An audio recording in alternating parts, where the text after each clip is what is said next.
का चूर झाला. अहो मोहिते आजोबा, तुम्ही सावरा स्वतःला सावरा.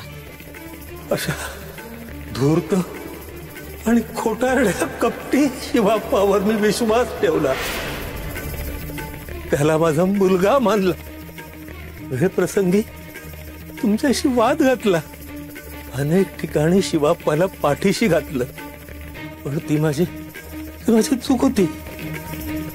विठ्ठल भक्तीची शाल पांघरलेल्या शिवाप्पाचं मन किती काळं होतं ते मला कळलंच नाही.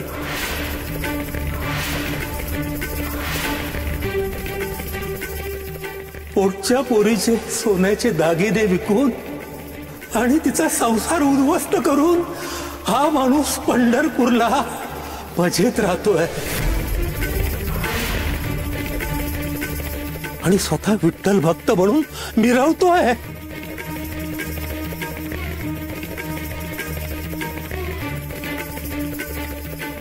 काय सांगताय काय?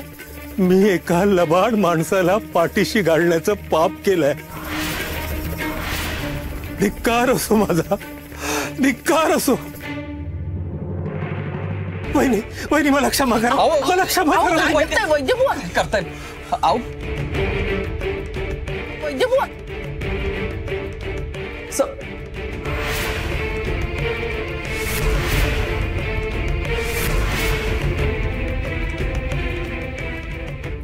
आजोबा आजोबा, आज तुम्ही जे बोललात ते खोट आहे.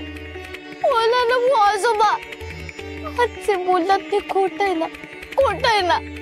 बोला ना आजोबा.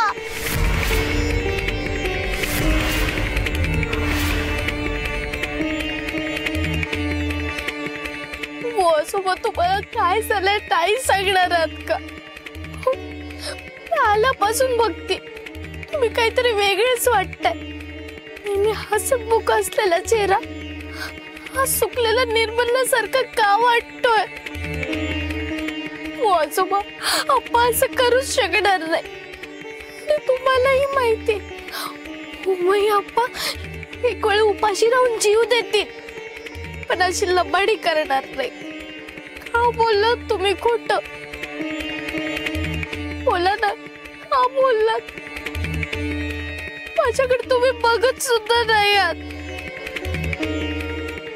तरी तुम्ही खोटं काय सांगितलं? आजोबा, फक्त एकदा विठुरायाची शपथ घ्या आणि माझ्या डोळ्यात डोळे घालून सांगा की आज जे काही तुम्ही सांगितलं ते सगळं खरं आहे. मी हात जोडते, पाया पडते, सांगा ना ते सगळं खोटं आहे. सांगा ना.